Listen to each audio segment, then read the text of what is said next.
Hey, I just get back from Super Nintendo World, and I want to tell you about it. So, Universal Studios Hollywood opened Super Nintendo World on February 17th, 2023. And I was there on March 6th. So, basically, a little more than 2 weeks later, I went on a Monday.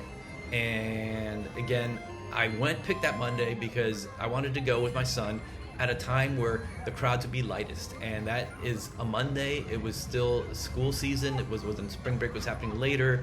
Obviously, we weren't going to wait till summer. It would be really crazy, and we weren't going to go on a weekend, which is when all the locals go. We figured Monday would be a great day, and sure enough, when you look up tickets, you find the times that have the cheapest tickets, and for us, that was that Monday. So we chose that Monday to be there, spent the morning in Disneyland, then got to the park in the afternoon, a little around past 12, so that may have been a mistake, because there are two ways to guarantee, at least when we bought the tickets, two ways to guarantee entrance into Super Nintendo World. One was $450 on our day, large, higher for more. You buy the VIP experience. You have a tour guide walking you through, getting you through all the rides, most of the rides to the park, and gets you right onto the express of the Mario Kart ride. And the other way is for Universal Express Pass, which on our day was $199, but less than the 200 plus the rest of the year, to get into gets you express to all the rides except for the Mario Kart ride. But it also included one-time entrance into Super Nintendo World without having to make a virtual line. So I got that thinking, well, that's the one way for sure I'm going to be sure we're in there. We'll deal with how long the line is for the ride. We'll deal with how long the line is for the restaurant. But we're there. We're gonna for sure we'll get in that way. Little did I know that by the time Monday rolled around, the virtual line system was gone. Universal probably figured they were going to have that many people for whatever reason, but they were wrong. It was crowded. So we got there at 12ish. At that point, Toadstool Cafe, all the reservations were gone. The wait for the ride, for the Mario Kart ride, was 2.5 hours. It would balloon up to 3 hours and then go back down to 2 hours in the 4 or 5 hours that we were there enjoying the ride and all the experiences with the Super Nintendo World. But clearly not the easy breezy day I thought we were going to have. Everything there, once you go through that warp pipe, you enter that green warp pipe as Super Nintendo World sign, go through there, is your whole childhood just growing up in front of you. Or in my case, the childhood of my children. But again, Super Mario 8 came out when I was young, so I'll count that as part of my childhood, and the whole Link stuff happened around that time. So, but clearly everyone there is just giddy when they walk in there.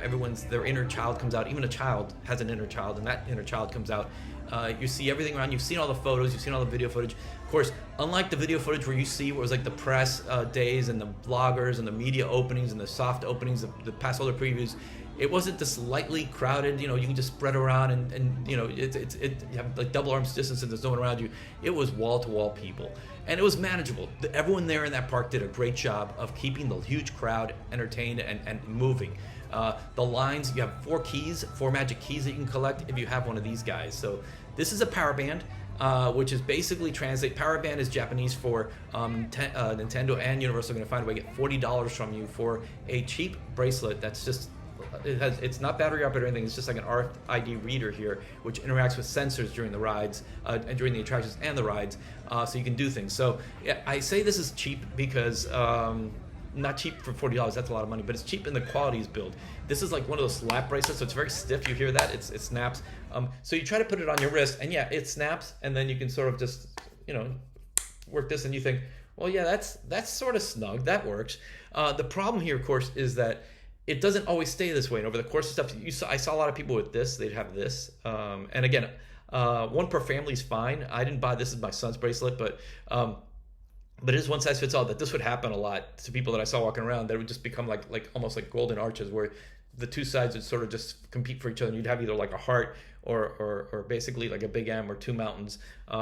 So yeah, it's not ideal, but you get it. And on the back, there's a QR code, and you basically scan it on your phone, and right away records every star you collect, all the keys you collect, which is great. There's 4 different games you play. The games are not, most of them are relatively easy, but again, they're not giveaways. They don't just let you give. If you fail the game, and even the easiest game, I saw maybe 10, 15, 20% of the people not make it while I was in line, they'll send you to the back of the line. So don't assume that I'm just going to walk through these things, make these lines go.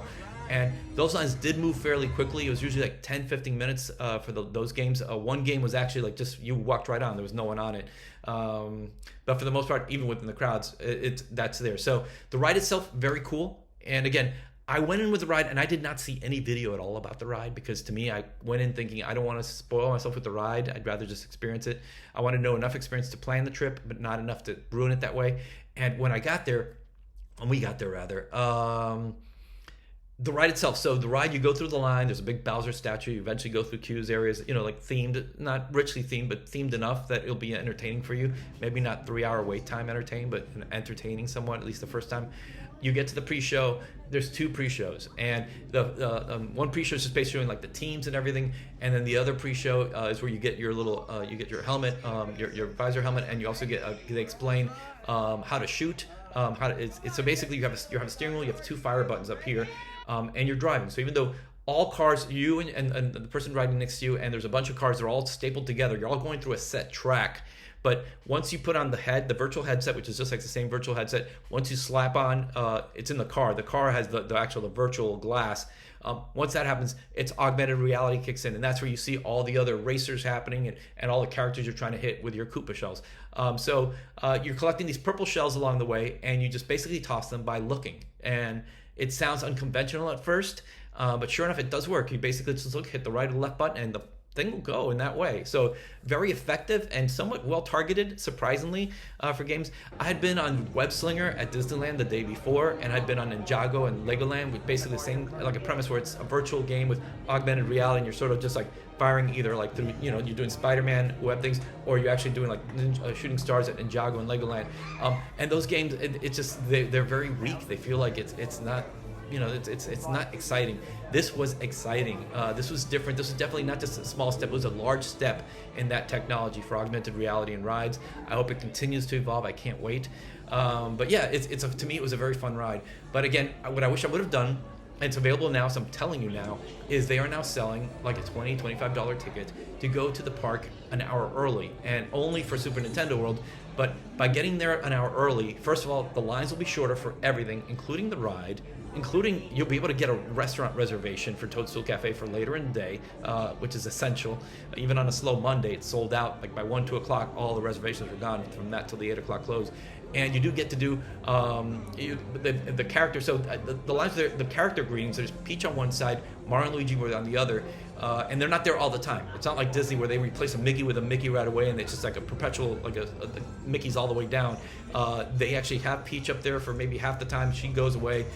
Mario and Luigi go out there, they do their thing. So there's breaks to refresh. So the lines can get pretty long, especially when if you want to take a character to one of them. You can probably walk right by them. You can walk right by them, in front of them, outside of the picture, and just sort of take a selfie.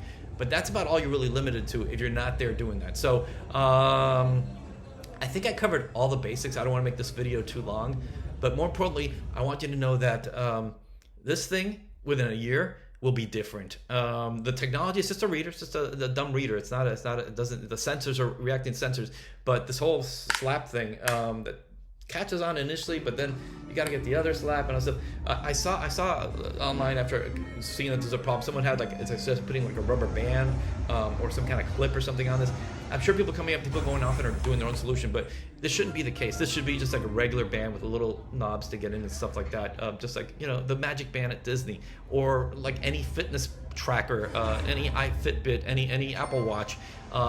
Just a band that actually fits anybody by adjustable, not this weird slap thing. So that's it. I want to say that I'm very excited for what I saw, for what I experienced. Very glad I went. Despite not being able to get the Toadstool Cafe. The ride was amazing. Being there and everywhere around there was just great to experience that. Something that a lot of people experience over time, especially that day. It's just very crowded. It's going to be very popular. Great job for Nintendo and Comcast, the parent company of Universal. They're going to do really well. Especially next 2 years from now when Epic Universe opens and we get the Donkey Kong coaster ride, not just the kart ride and not just the Yoshi ride that they added in Japan, but a roller coaster too. It's going to be very exciting time to be there in Florida where I am. So that's it. That's my review of Super Nintendo World, of the bracelet that I hope to replace, of the $20 or $30, whatever it cost at the time ticket. Get that early admission ticket. I don't know if they're going to sell out at some point, but that is a guaranteed way for you to get into the land and also reserve everything and see everything before it just becomes overrun with people. And yeah, clearly do it early. The earlier the better, or later at night when everyone's already gone for the day. But again, when I was there, the rides were closing about an hour and a half, 2 hours before the rest of the park. The signs were there, so yeah. At least the cart ride, I guess, because the line's so long, they're trying to cut the line off early, so you can't just get on line right at a minute before the ride closes. This isn't, this isn't Disney, but it is great. And Super Nintendo World, hats off to you. The Mario Cap, hat off to you, and we'll see how that goes.